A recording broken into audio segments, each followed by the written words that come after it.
Hi friends, Kate here from River Hill Farm. It is Wednesday, May 7th, and it is a glorious sunshiny day today. Yesterday was very chilly and cold, and it rained all day long from the night before all through the day, yesterday and into the evening, and a little bit overnight. But today is glorious. It's about 77 degrees and sunshiny. So I brought my plants outside this morning after the torrential rains had stopped. And I'm just heading outside right now to take a look at them and wanted to bring you with me to give you a little bit of an update on how all my seedlings are doing. So let's go.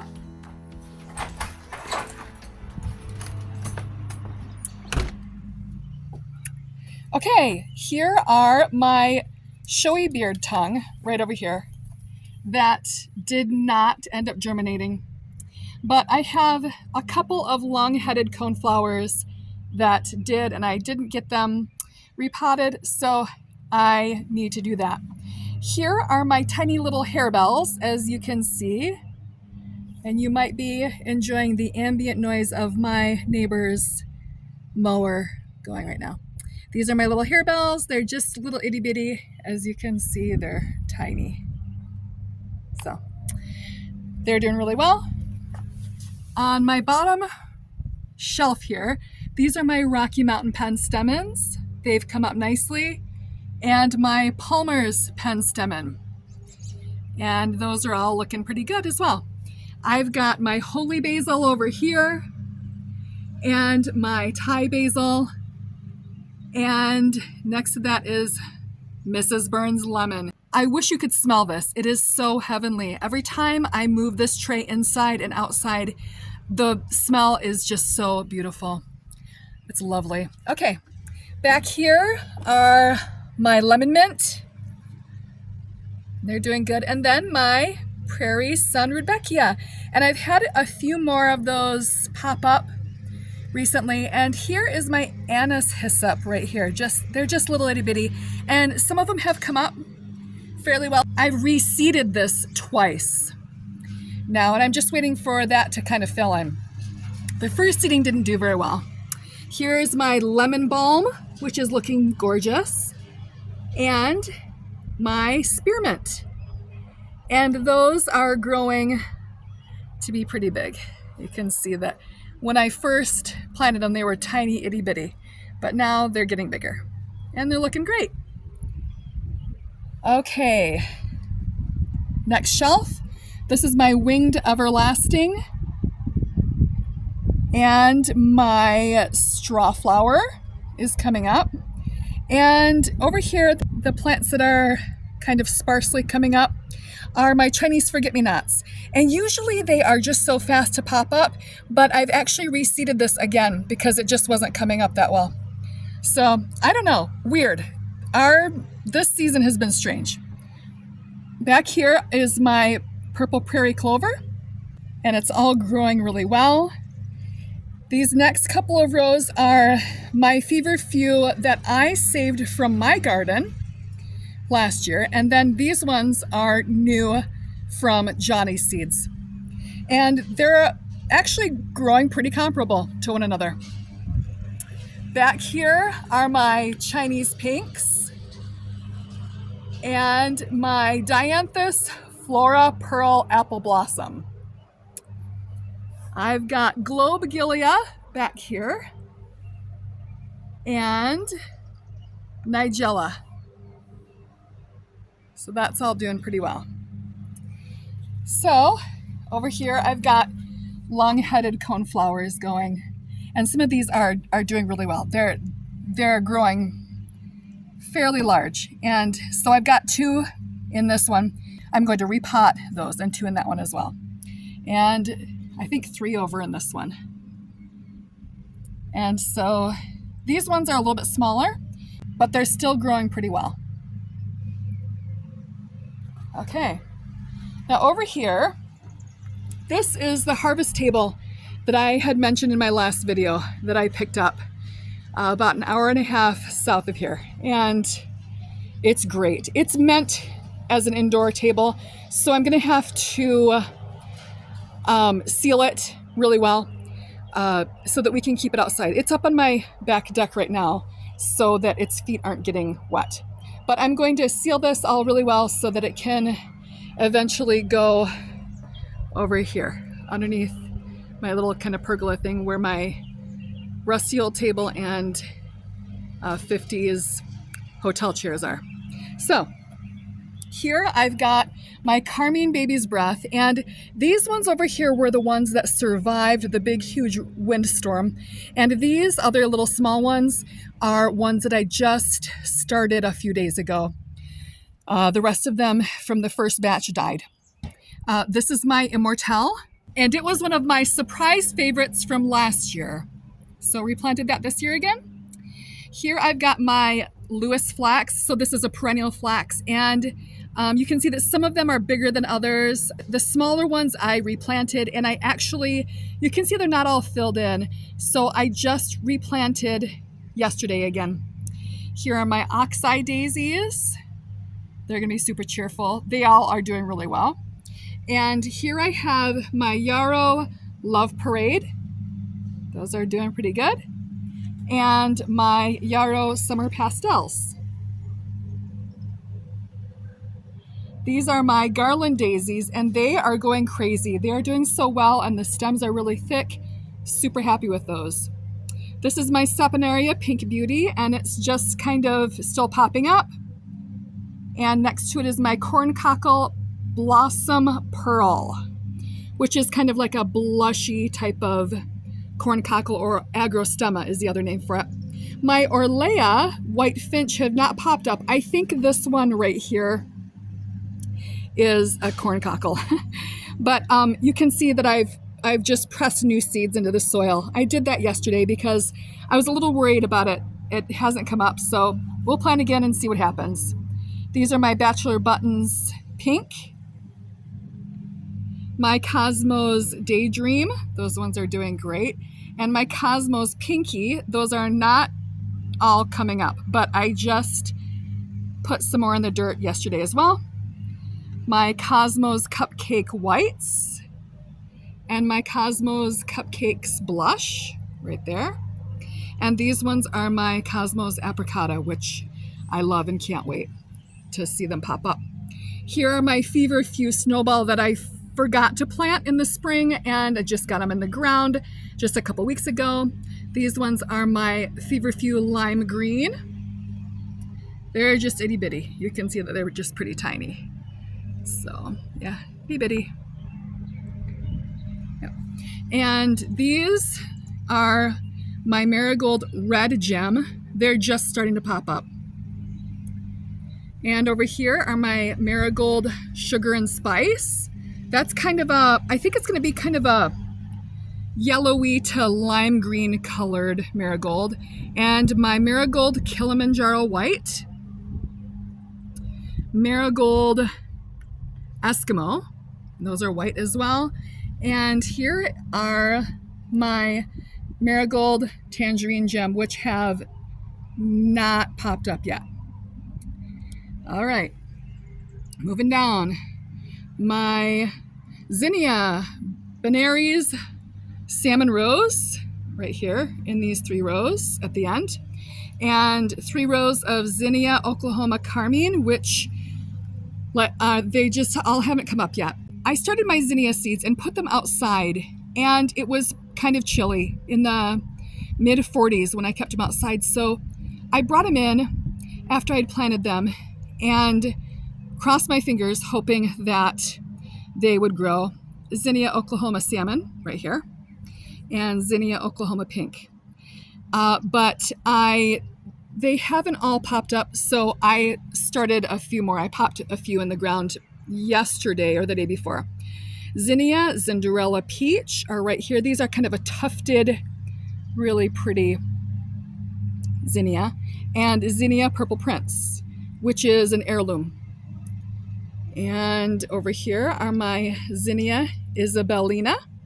Those are yellow, and they're a soft, buttery yellow too. They're gorgeous. I planted these last year and loved them, so planted them again this year.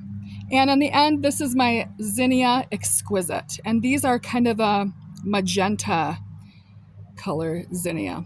I'm excited to see what those are what those look like. I've never planted those before. Okay, back at the back here, these are my foxgloves that I forgot to plant in the spring and finally got in the ground. I've got some problems with some algae, so I'm going to sprinkle, you can see they're a little bit green. I'm going to sprinkle some cinnamon on the top. That really stops the algae from growing, and it actually also helps to prevent, it's not crown rot. What do they call it? They call it damping off. Yeah. So here's my catmint. This is my catmint, and that's different than catnip. It has a pretty blue flower on a spire, and these are perennial. So I'm excited about those. I'm growing a handful of perennial flowers this year to add to my bouquets, and I'll be able to look forward to those coming up every year. Zinnia ballerina, this is exclusively from Johnny's Seeds. These are kind of in the really soft pastel pink and peachy tones. I have a few of those popping up, but I also did pop a few more into the ground yesterday. My Zinnia Queenie Pure Orange. This is not the lime orange. It's just a bright, clear orange. And I do really like a little pop of orange sometimes in a bouquet, especially in kind of a wildflower looking bouquet. These are my Zinnia Queen Lime Orange. And a few of those have popped up, but I haven't been very successful yet. And maybe I just haven't given enough time, but it's been a couple of weeks since I planted them. So I popped a few more in the cells yesterday as well. Zinnia Queen Lime Red, I just have a few of those popped up as well. So replanted those as well. Here are my Bachelor Buttons Blue, which are my favorite color. And not all of these have come up as well, as you can see. Usually Bachelor Buttons like it when it's a bit chilly. So I'm not sure what happened with those, but you can see here that I've planted a few more seeds or scattered a few more seeds. They really actually like to just be scattered on the surface. So you can see there they are right there. Little tiny bitty seeds. And hopefully those will grow up in the next couple of days. They don't take long to sprout. And this one you can see right here. I just sprinkled these ones on top yesterday in the morning, and this one's already starting to pop up. So Bachelor Buttons are quick to germinate. These are my Bachelor Buttons White, and they didn't all come up, so you can see the seeds on top of the soil there as well. Here are my Bachelor Buttons Mauve. I only have 14 of these planted. I'm actually going to plant more later in the season because I think these will be great in fall bouquets when you want kind of the purples and the oranges to kind of remind you that fall is here, and we have warm colors like pumpkins, and then we also have purple, kind of the cooler colors to kind of represent the evenings. Here are my Cosmos Xanthos, and last year I tried planting these, but none of them came up. So I have 1, 2, 3, 4, 5, 6 that are coming up, and I think that more will come up as well. And in these last 2 rows are my Cosmos Xenia, which are a bright magenta cosmos as well. I'll plant a few more of those later in the season as well. Those will be good for fall bouquets as well. So I have 21 10-20 trays full of seedlings that are growing and they're doing well. Hopefully they'll be filling out here in the next couple of days after I've re-sown some of those seedlings that didn't come up at the beginning. I'm getting really excited to put these into the ground. I think that I end up having over 2,000 seedlings to plant. Some of them are going to go to my mom. I'm planting a small cutting garden for her. I think it's a 4-foot by 30-foot plot that we prepared for her at the beginning of March. My kids and husband and I all went out to help prepare that for her. So I'm really excited to plant some flowers for her and hope that she'll be able to enjoy cut flowers all season long as well. But I'm excited to get these ones into the ground in my garden as well. And I've got a lot of prep to do for that. So I have to still burn some holes in my landscape fabric. And I also need to put up some fencing, and I think I've got that figured out. So I've been thinking about what I'm going to do to keep the deer out. We have tons of deer here, and I don't want them eating my little plants. They might not be especially drawn to larger plants like bachelor buttons. They really don't usually bother. But at the beginning of the season, although everything is pretty green right now, they still love the taste of little tiny plants. So I don't want to encourage them, and I want to fence my gardens so that they can't get in and eat a salad bar at my expense. And so I've got over 2,000 seedlings to plant over the next couple of weeks. I was hoping to be able to get these plants in the ground right around our last frost date of May 10th, but that's not going to happen because the weather is still kind of unpredictable, and I have not been able to keep my seedlings out every day due to really cold temperatures at night or pouring rain. So I'm going to give them, I think, an extra week and hope to get them in the ground around May 17th. Once the worst of the showers are over and the plants are established and they're big enough to put in the ground, I'm going to get them in the ground, fence them off, and hope that the deer won't figure out how to get them. So if you struggle with the deer as well, I would love to hear any suggestions that you might have about keeping deer out of your gardens. I've struggled with deer for years now and decided that I was only going to plant plants that deer were not drawn to. However, they uprooted my tomatoes last year and they're not supposed to like them, the little stinkers. So drop your ideas down into the comments. I think I have something that might work this year, but I'm always open to new suggestions. I've been gardening for years now and still fight the deer every year. So your suggestions are greatly appreciated. Thanks. Okay, I'm taking you out back to see the tree that my husband felled a couple weeks ago. So this was a huge elm tree. It was really big. And there's a stump right there behind me. We've gotten a lot of it cleaned up already. Our wonderful neighbors had a log splitter and came and helped process this into firewood for us on Saturday last week. And there are a few logs in the back right there that my son is going to mill out and turn into furniture or something like that. So there's, you can see right here that this tree just split into two pieces, and it was kind of a bugger to get down. We were kind of trying to problem solve how to get it down in one piece so that it wouldn't fall on our neighbor's shed right here. So it's down, and one less thing to worry about. And this is how we spent our Saturday last weekend. Got a good pile that still needs to be dealt with, and some brush and bark here. And you can see that it made some pretty good divots in the ground. And we've got some bark right here and another pile of wood and a mug root beer bottle. So got that taken care of, and we were so zealous that we filled up our wheelbarrow here with wood, and my husband went to lift it and broke the handle off right here. So lots of heavy work, and so part of the spring cleanup has begun.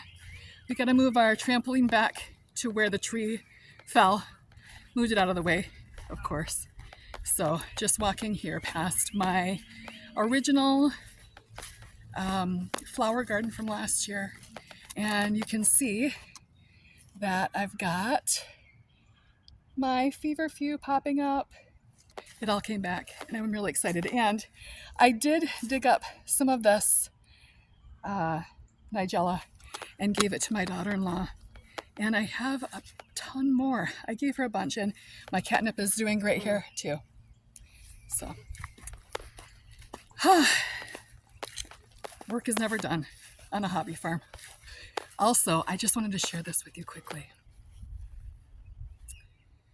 Here we have 2 sour cherry trees that we got from a friend who had them. She had a friend and she didn't want these, so they gave them to us. And we actually planted them last spring and got, I think, just 5 cherries off of them, off of the other one, not this one. This one didn't fruit, but it did flower.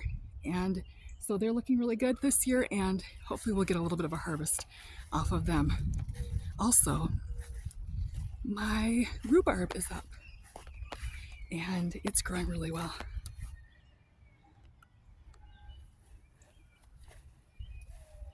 In fact, I need to deadhead them. Right here, they're starting to bolt, you can see.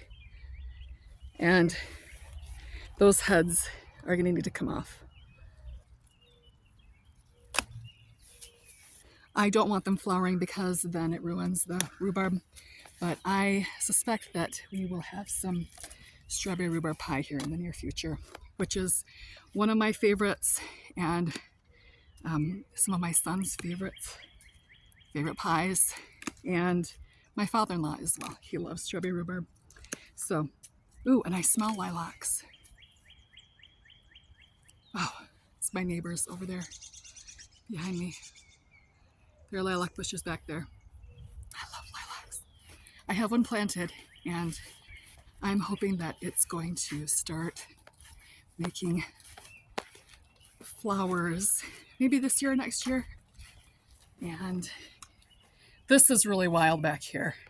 So you can see that I got my flower bed with my bed frame, and this is all kind of crazy. But in amongst all this stuff is my lilac. You can see it right there.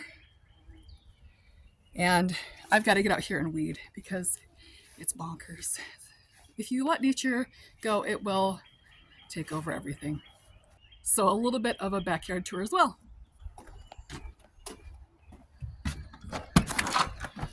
So thanks for coming on this little tour with me. Click like and subscribe to follow me on all of my flower farming adventures. Have a lovely day. Okay, now we're videoing. is it on? Yes, it's on. Do I look right here or do I look over there? No, you look to the right. Like Right there? there. Yes. Okay, How was your run? it was good. This is Katie's gardening YouTube channel for flowers. No, Kate's. Kate's. Yeah, Kate's River Hill Farm. River Hill Farm. This is the farmer. And if you want a tip, first plant early in the spring. Put your plants in the dirt. Don't put them in sand, because there's a whole parable about a sandy foundation. Put them in the dirt and then put water on them. And after you put the dirt on them and the water on them, put them outside and just leave them there, because they'll grow tough plants. So there's your gardening tip. Thank you for joining us on River Hill Farm. The farm of by the rivers, River Hill Farm, with this lady, Farmer Kate. Thanks. Is this still filming? Yes.